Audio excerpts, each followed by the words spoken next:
சாமி கவுண்டருக்கு வீர வணக்கம் வீர வணக்கம். சாமி கவுண்டருக்கு வீர வணக்கம் வீர வணக்கம். ஆறுமுகம் அவர்களுக்கு வீர வணக்கம் வீர வணக்கம். ஆறுமுகம் கவுண்டருக்கு வீர வணக்கம் வீர வணக்கம். முத்துசாமி அவர்களுக்கு வீர வணக்கம் வீர வணக்கம். 59 உழவர்களுக்கு வீர வணக்க பேரணி என்று இன்று செஞ்சியில் சிறப்பாக நடைபெற்றுக் கொண்டிருக்கிறது. இந்த பேரணிக்கான நோக்கம் 59 உழவர்கள் உரிமை மின்சாரம் பெற்றுத் தருவதற்கு இன்னுயிர் நீத்து பெற்றுத் தந்ததனால்தான் நம் இன்றைக்கு 30 ஆண்டு காலத்துக்கு மேலாக இந்த மின் இணைப்பை பெற்று பயன்பெற்றுக் கொண்டு வருகிறோம். ஆனால் இந்த நாட்டில் சுதந்திர தியாகிகளுக்கு வீர வணக்கம் செலுத்த பிரதமர் வருகிறார், முதலமைச்சர் வருகிறார், அனைத்து அரசியல் கட்சி தலைவர்களும் எதிர்கட்சி உள்ளிட்ட அனைவரும் வருகிறார்கள். மொழிபெயர் தியாகிகளுக்கு வீர வணக்கம் மாலை அணிவிக்கிறார்கள் இறந்த நாளுக்கு பிறந்த நாளுக்கு.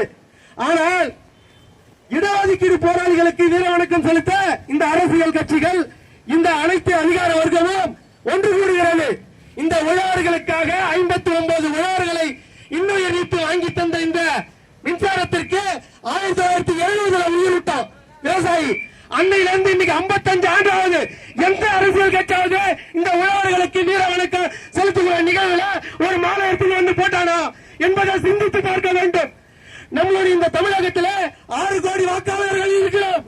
அதில் 5 கோடி வாக்காளர்கள் முழுக்க முழுக்க விவசாயிகள்.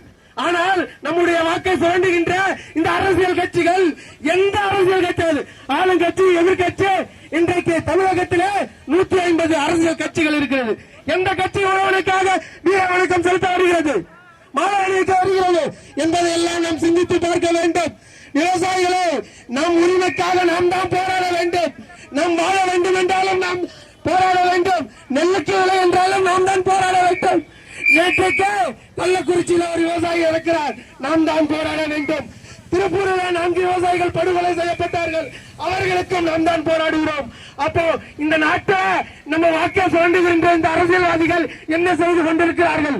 நம்மளுக்கு அது எந்த வரையில் நியாயமானது? விவசாயிகளே, விவசாயத்திற்கு எது முழுமையானது?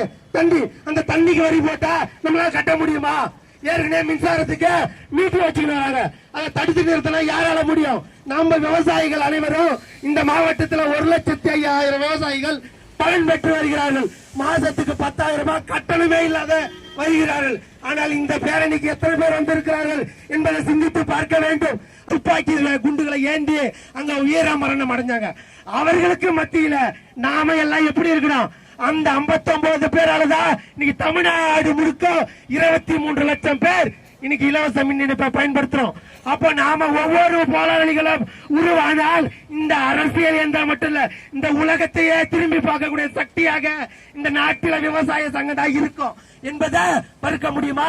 இன்னைக்கு நமக்கு பாதுகாப்பு கொடுக்கிற காவல்துறை அதிகாரிகிட்ட பேசுங்க, நான் எங்க அப்பா விவசாயி, நானும் ஒரு விவசாயி தான். டாக்டர் கிட்ட சொல்லுங்க, நானும் ஒரு விவசாயி தான், காலையில நாளையாக்க தண்ணி பாய்ச்சிட்டு வரேன்றாங்க. அப்போ எல்லாரும் அரசு ஊழியரா இருந்தோம். நம்ம வாழ்க்கையா மாறல. நெல்லுக்கு விலை கிடையாது, கரும்புக்கு விலை கிடையாது. ஏன் கோவி கோவறோம்? இன்னைக்கு ஒரிசாவில் விவசாயிகள் ஒன்றுபட்டு போஸ்டர் அடிச்சு ஓட்டோம். என் கரும்புக்கு 5,000 ரூபாய் கொடுத்தா ஓட்டுன்றான், நெல்லுக்கு 3,500 ரூபாய் கொடுத்தா ஓட்டுன்றான், பாலுக்கு 50 ரூபாய் கொடுத்தா ஓட்டுன்றான். அதே மாதிரி நாம இன்னைக்கு மாற போறோம். விவசாயிகளே, ஒன்றுபடுவோம், ஒன்றுபடுவோம். நாம் ஒன்றுபட்டால் தான் உண்டு வாழ்வு. இனி 100 ஆண்டுகள் அல்ல, 1000 ஆண்டுகள் அல்ல, தொடர்ந்து நாம் போராட வேண்டும். போராட பழக்கத்தை இனி விவசாயம் செய்வது மட்டும் நம்மளுடைய வெற்றியை தீர்மானிக்காது. விவசாய போராளியாக நாம் உருவெடுக்க வேண்டும். ஒவ்வொரு கிராமத்திலும் நமது சங்கத்தினுடைய கிளையை அமைத்து இந்த மாவட்டத்தில் 700 பஞ்சாயத்து இருக்குது. அடுத்த ஆண்டு பேரணிக்குள்ளாக 700 கிராமங்களிலும் நம்ம சங்கத்தினுடைய பதாகையும் கொடியும் பரப்புவதற்கு இன்றைய உறுதியேற்க வேண்டும். அனைத்து விவசாயிகளும் உறுதியேற்க வேண்டும். 2வது, இந்த நோட்டீஸ்ல போட்டிருப்பாங்க, நன்கொடை கொடுங்க நன்கொடை கொடுங்க. இந்த நாட்டில் அரசியல் கட்சியா இருக்கட்டும், அனைத்து சங்கமாக இருக்கட்டும், யாருக்காக உழைக்கிறாங்க? நம்ம விவசாய சங்கம், தமிழக விவசாயிகள் பாதுகாப்பு சங்கம் 9 ஆண்டு தொடங்கி ஆகுது. 9 ஆண்டு காலமாக இதுவரை 1 ரூபாய் விவசாயிகளிடம் கோரிக்கை வச்சிருக்கிறோமா? நன்கொடை வாங்கி இருக்கிறோமா? இந்த கட்டமைப்பை நம் மேலும் மேலும் உழவர்களுக்காக உழைக்கின்ற இந்த சங்கத்துக்கு நன்கொடை நம்ம வாங்கினாதான் இன்னைக்கு பேரணி வந்திருக்க. ஆளுக்கு 100 ரூபாய் போட்டு இன்னைக்கு 1000 பேர் வந்திருக்க. 1 லட்சம் ரூபாய் இந்த பேரணி வெற்றிகரமாக நடத்த முடியும்.